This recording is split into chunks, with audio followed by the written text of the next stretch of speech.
Halo, nama saya Evelyn, NRP 130118002. Perkenalkan, nama saya Safadila Gigania Pratiwi, NRP 130118034. Halo, saya Saron Priscilla, NRP 13011183030. Perkenalkan, saya Tiffany Utomo dengan NRP 13011181016. Di sini kami akan menjelaskan tentang materi atau topik kami, yaitu pandemi dan ketenagakerjaan di Indonesia. COVID-19 versus ketenagakerjaan. Selain sektor kesehatan, pandemi COVID-19 berdampak terhadap sektor ekonomi, khususnya keberlangsungan pekerjaan dan pendapatan. Dampak pandemi COVID-19 terhadap dunia ketenagakerjaan di Indonesia dapat dilihat dari sisi pekerja, pengusaha, dan usaha mandiri. Dari sisi pekerja, terjadinya gelombang PHK dan penurunan pendapatan sebagai akibat terganggunya kegiatan usaha pada sebagian besar sektor. Dari sisi pengusaha, pandemi COVID-19 menyebabkan terhentinya kegiatan usaha dan rendahnya kemampuan bertahan pengusaha. Sementara untuk dampak COVID-19 pada usaha mandiri membuat usaha menjadi terhenti dan sebagian mengalami penurunan produksi. Permintaan tenaga kerja adalah tenaga kerja atau jam kerja yang diminta atau dibutuhkan oleh perusahaan atau pembeli jasa tenaga kerja di pasar input. Fungsi permintaan tenaga kerja menjelaskan hubungan antara tingkat upah tenaga kerja yang dibayarkan perusahaan dengan jumlah tenaga kerja yang digunakan oleh perusahaan dalam proses produksi. Penawaran tenaga kerja adalah jumlah tenaga kerja atau jam kerja yang tersedia.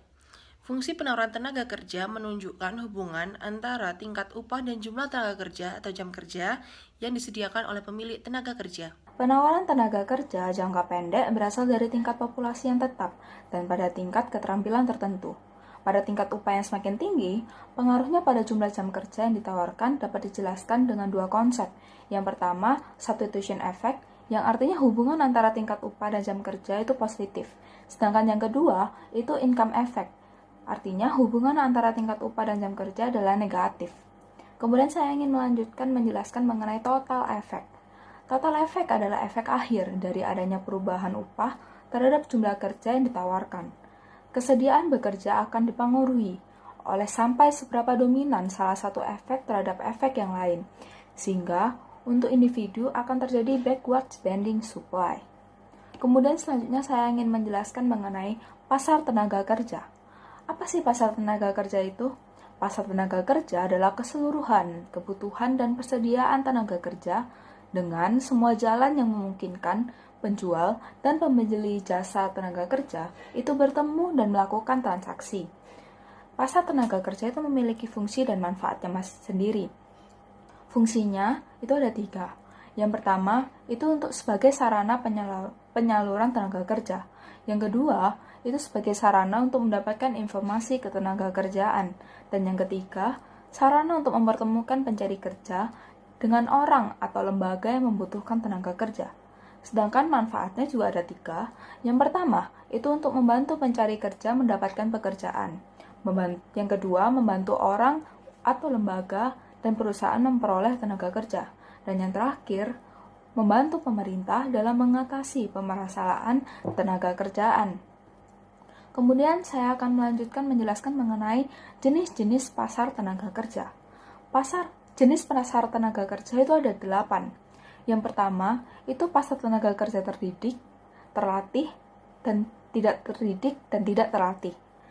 Pasar kerja terdidik itu biasanya perlu pendidikan khusus, sedangkan pasar tenaga kerja terlatih itu perlu latihan dan pengalaman.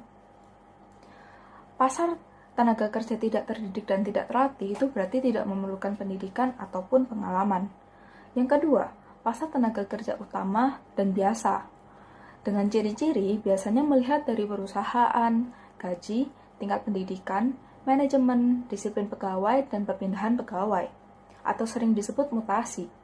Yang ketiga, ada pasar tenaga kerja intern, yang artinya mendahulukan pegawai yang sudah ada dengan pemberian promosi. Yang kedua, itu extern, yang artinya mempersilahkan orang luar untuk mengisi lowongan kerja yang dibutuhkan. Kemudian jenis yang keempat itu ada pasar tenaga kerja dalam negeri dan luar negeri. Yang kelima ada pasar tenaga kerja persaingan sempurna, yang artinya upahnya itu tergantung dengan demand atau supply atau kekuatan pasar. Dan yang jenis keenam itu ada pasar tenaga kerja monopoli. Itu upahnya itu biasanya di atas equilibrium. Sedangkan yang nomor 7 itu pasar tenaga kerja monopsony, yang artinya upahnya itu biasanya di bawah equilibrium. Dan yang terakhir, jenis yang terakhir adalah pasar tenaga kerja monopoli bilateral. Itu adalah adanya dua kekuatan yang saling bertentangan. Kemudian saya akan melanjutkan mengenai pembahasan tentang pengaruh pandemi COVID-19 terhadap ketenaga kerjaan di Indonesia.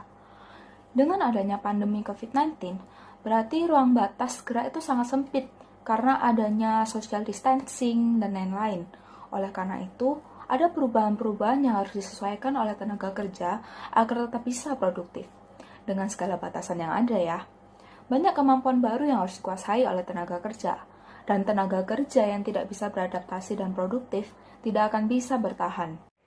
Berdasarkan data Kementerian Ketenagakerjaan per 7 April 2020, akibat pandemi COVID-19, tercatat sebanyak 39.977 perusahaan di sektor formal yang memilih merumahkan dan melakukan PHK terhadap pekerjanya.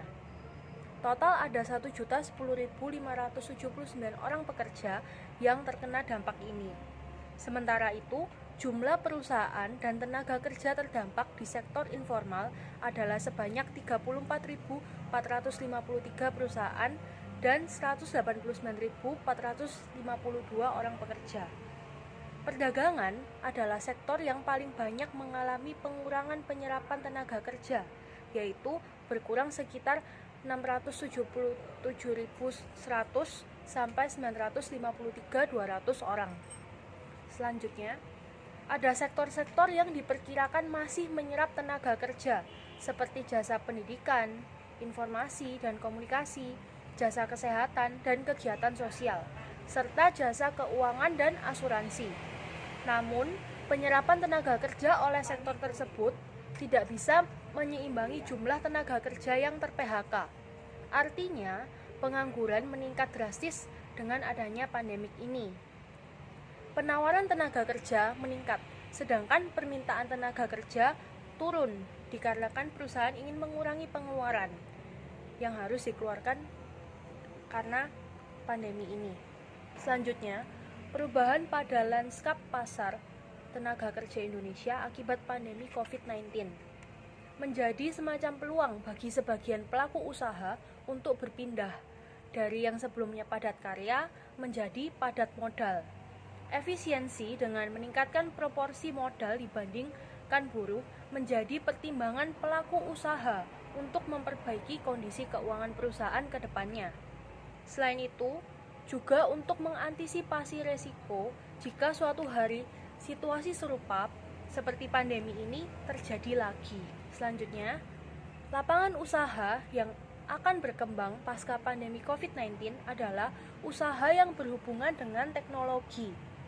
Tenaga kerja yang dibutuhkan juga adalah tenaga kerja yang memiliki kemampuan di bidang teknologi tentunya. Hal ini terbukti dengan terjadinya pergeseran pola kerja selama pandemi. Jika sebelumnya pekerja diharapkan untuk kerja di tempat kerja, maka selama pandemi ini pekerja harus beradaptasi untuk mengurangi aktivitas mereka, terutama yang melibatkan bertemunya banyak orang. Oke, yang selanjutnya, peran pemerintah Indonesia terhadap ketenagakerjaan pada masa pandemi. Yang pertama, pemerintah telah membuka pendaftaran kartu prakerja. Cara mendapatkan kartu prakerja ini bisa dilakukan secara online. Meski diprioritaskan bagi mereka yang berstatus pengangguran dan korban PHK, program ini juga terbuka untuk karyawan dan wirausahawan. Ada beberapa pilihan pelatihan yang bisa diambil sesuai dengan minat peserta Kartu Prakerja 2020. Tujuan pelatihan yakni memberikan keterampilan yang bisa digunakan untuk kebutuhan industri maupun berwirausaha. Lalu yang kedua, peran pemerintah terhadap ketenagakerjaan di Indonesia selama masa pandemi adalah melalui BP Jam Sostek. Pemerintah masih menyempurnakan skema pemberian insentif bagi pekerja korban PHK. Rencananya, setiap korban PHK ini akan diberikan dana insentif sebesar 1-5 juta selama 3 bulan di masa pandemi seperti saat ini. Lalu yang ketiga, adanya penerbitan surat utang khusus untuk memberikan pembiayaan kepada pelaku usaha UMKM. Karena usaha UMKM sendiri ini menjadi salah satu sektor yang paling terdampak akibat adanya pandemi ini. Kenapa yang paling terdampak? Karena kebanyakan UMKM ini memiliki toko offline yang seharusnya itu dikunjungi oleh para pelanggan. Jadi tidak seperti sedia kala karena adanya pandemi seperti saat ini, maka pelanggannya juga harus dikurangi. Lalu yang keempat, pemerintah memberikan asuransi sekaligus dana insentif kepada tenaga medis yang menangani pasien COVID-19. Hal tersebut sesuai dengan permintaan Presiden Joko Widodo. Lantaran tenaga medis telah menjadi garda terdepan untuk menangani pasien virus COVID-19 ini. Lalu kesimpulannya adalah, dengan adanya pandemi seperti saat ini, seluruh sektor hampir mengalami penurunan, terutama di bidang ekonomi. Banyak orang mengalami kesulitan seperti pemotongan gaji, bahkan PHK karena tidak adanya pemasukan bagi produsen. Dengan adanya pandemi berarti ruang batas gerak semakin sangat sempit.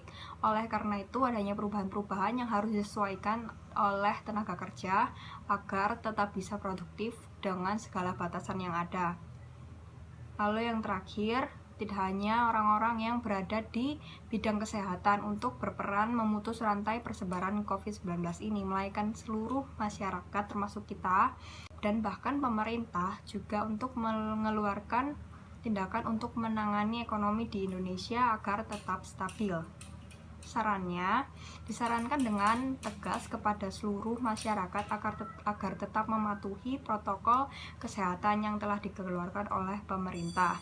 Selain itu, diharapkan juga bagi karyawan agar dapat lebih produktif di tengah pandemik dengan mengikuti protokol kesehatan yang berlaku agar tingkat pengangguran tidak kian tinggi.